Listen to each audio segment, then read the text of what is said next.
अमरावती महानगरपालिका निवडणुकीची रणधुमाळी सुरू झालेली आहे। प्रचाराचा नारळ प्रत्येक पक्षाने फोडलेला आहे। आमदार रवी राणा यांचे 34 उमेदवार या निवडणुकीच्या रिंगणात आणि सकाळपासूनच कार्यकर्त्यांच्या भेटीगाठी ज्या आहेत त्या सुरू झालेल्या आहेत। प्रचाराचं नियोजन जे आहे ते रवी राणांच्या वतीने केलं जात आहे। तरुण जे आहेत ते प्रभागातील तरुण सकाळपासून भेटायला येतात। प्रचाराचं नियोजन कसं केलं जात आहे याची रणनीती ठरवली जात आहे। प्रचाराला सुरुवात झालेल्या आहेत। आपल्या सोबत स्वतः रवी राणा आहेत। आपण बघू शकतो या ठिकाणी प्रचाराला सुरुवात झालेली आहे। सकाळपासून कार्यकर्ते घरे कसं नियोजन संपूर्ण या प्रचाराचं असतं? बिलकुल रात्री 2 वाजेपर्यंत प्रचार चालते, पुन्हा 8 वाजता प्रचार सुरू होते। अत्यंत युवा सेना पार्टीचे जे उमेदवार आहे ते एवढे सक्रिय आहे की गेल्या 5-6 वर्षापासून जमिनीवर जनतेमध्ये राहून काम करत आहे, जनतेच्या समस्या सोडवत आहे। म्हणून आज खऱ्या अर्थानं घराघरामध्ये युवा सेना पार्टीचा उमेदवार हा अनेक वर्षांपासून काम करत असल्यामुळं घराघरामध्ये पोचलेला आहे। आता सुद्धा प्रत्येक घरामध्ये जाऊन ते आशीर्वाद घेतात। त्या ठिकाणी बूथचे उद्घाटन आम्ही काल 4-5 केले, आज 4-5 करणार आहे। रोज 5-5, 6-6 बूथचे उद्घाटन करून त्या ठिकाणी पदयात्रासुद्धा सुरू आहे। आणि मला असं वाटतं की आज या ठिकाणी युवा सेना पार्टीचा जो चिन्ह आहे पाना, या पाण्यावर खऱ्या अर्थाने मी 4 वेळा आमदार झालो आणि त्या युवा सेना पार्टीवर जो विश्वास आहे, ज्या जनतेला असं वाटतं की पाना आल्यानंतर मोठ्या प्रमाणात आमच्या प्रभागाचा विकास होईल, आमच्या समस्याचा निकाल येईल, आमच्या समस्यामध्ये मोठ्या प्रमाणात युवा सेना पार्टीचा कार्यकर्ता लक्ष देईल, या विश्वासाने मोठ्या प्रमाणात युवा सेना पार्टीचे पाना चिन्हावर उमेदवार निवडून येणार आहे। सुरुवातीपासून म्हटलं जात होतं की युवा स्वाभिमान आणि भाजपची युती राहील, परंतु आता युती कुठंच नाही असं चित्र दिसतंय। कारण तुम्ही देखील 34 उमेदवार या निवडणुकीच्या रिंगणात दिले, त्यामुळे मैत्रीपूर्व लढतीचा आता प्रश्न राहिला नाही। स्वतंत्र तुम्ही लढतायत, काय सांगा? नाही, भारतीय जनता पार्टीचे ज्या ठिकाणी उमेदवार मजबूत आहे त्या ठिकाणी त्यांना आम्ही निवडून आणणार आहे। ज्या ठिकाणी युवा सेना पार्टीचे उमेदवार मजबूत आहे त्या ठिकाणी युवा सेना पार्टीला निवडून आणू। पण आमची या ठिकाणी मैत्रीपूर्वक लढत आहे, दोस्ती भी पक्की आहे आणि जीत भी पक्की आहे। पण अनेक ठिकाणी थेट लढत होतं युवा स्वाभिमान आणि भाजपची, पेच पडत नाही। काही ठिकाणी ज्या ठिकाणी काही गद्दार उभे आहे, काही गद्दार ज्यांनी लोकसभेमध्ये पक्षामध्ये राहून ज्या थालीमध्ये खातो त्या खालीमध्ये जे छेद मारण्याचं काम केलं, अशा गद्दारांना या इलेक्शनमध्ये धडा शिकवणार। नवनीत राणा काल प्रचारात दिसल्या, भाजपचा त्यांनी प्रचार केला, रॅलीमध्ये होत्या। नंतर साईनगरमध्ये युवा स्वाभिमानच्या प्रचारासाठी त्या दिसल्या। कसं पाहता या भूमिकेकडे? जे साईनगरमध्ये उमेदवार आहे सचिन भेंडे, ते खऱ्या अर्थानं लोकांनी उभे केलेला, लोकांचा एक जनसेवक म्हणून तो मैदानामध्ये उतरलेला आहे। युवा सेना पार्टीची त्याला तिकीट दिलेली आहे आणि मोठ्या प्रमाणात त्यांनी लोकसभेमध्ये नवनीत राणाचं खूप काम केलं।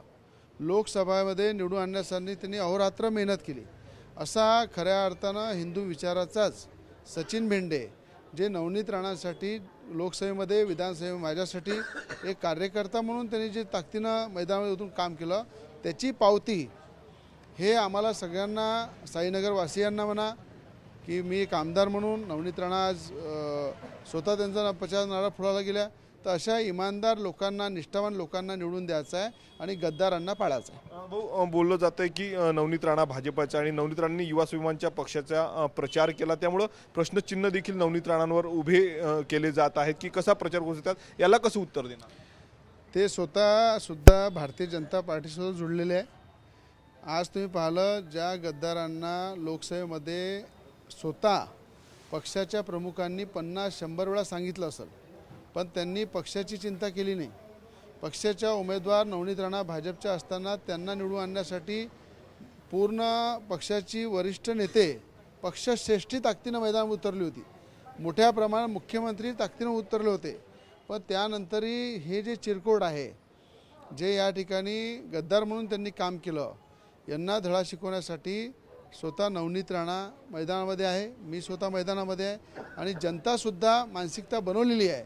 ज्यांनी या लोकसभेमध्ये नवनीत राणांचा पराभव करण्यासाठी जे त्या ठिकाणी मेहनत केली, आज त्यांना पाळण्यासाठी सुद्धा जनता पुढे येऊन मेहनत करत आहे। साईनगर वगळता बाकी ठिकाणी नवनीत राणा युवा स्वाभिमानच्या उमेदवारांचा प्रचार करतात। मी आपल्याला सांगितलं, जे पक्षासोबत गद्दारी करतात, जे भारतीय जनता पार्टीसोबत ज्यांनी गद्दारी केली, भारतीय जनता पार्टीच्या लोकसभेच्या उमेदवाराला पाळण्याचं काम केलं, या ठिकाणी तुम्ही अमरावती जिल्ह्याचं जर चित्र पाहिलं ते अचलपूर मतदारसंघ असू द्या, तिवसा असू द्या, मेलघाट असू द्या, या सगळ्या मतदारसंघामध्ये नवनीत राणाचा पराभव हा जनतेला पटला नाही आहे.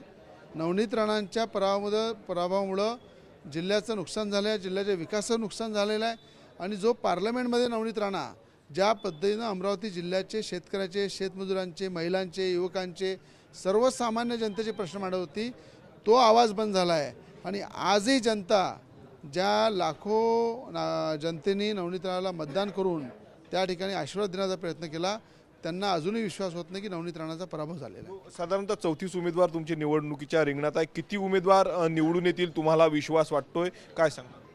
बिलकुल हे 34 उमेदवार यापैकी 30 उमेदवार आमचे हे युवा स्वाभिमान पार्टीचे निवडून येईल. निवडून आल्याबरोबर मी त्यांना वर्षा बंगल्यावर मुख्यमंत्र्यांकडे घेऊन जाईल आणि मुख्यमंत्र्यांच्या समक्ष त्या ठिकाणी मुख्यमंत्र्यांच्या हसून त्यांचा सत्कार करील. ह्या मी या ठिकाणी मुख्यमंत्र्यांशी बोललेलो आहे, पक्षश्रेष्ठीशी बोललेलो आहे की हे सगळे भारतीय जनता पार्टीसोबतच राहतील. भारतीय जनता पार्टीचे माध्यमातून मुख्यमंत्री माध्यमातून निधी आणून विकास करू आणि भारतीय जनता पार्टीचाच आम्ही इथे महापौर बनवणार आहे. नक्कीच भारतीय जनता पार्टीचाच महापौर बनवणार असं रवी राणांनी सांगितलेलं आहे. लोकसभा निवडणुकीमध्ये नवनीत राणांच्या प्रचाराच्या वेळी ज्या लोकांनी गद्दारी केली त्यांना धडा शिकू असा इशाराही जो आहे तो रवी राणांनी दिलेला आहे. कॅमेरामन साई कायावारसह मी स्वप्नील उमाप, TV9 मराठी, अमरावती.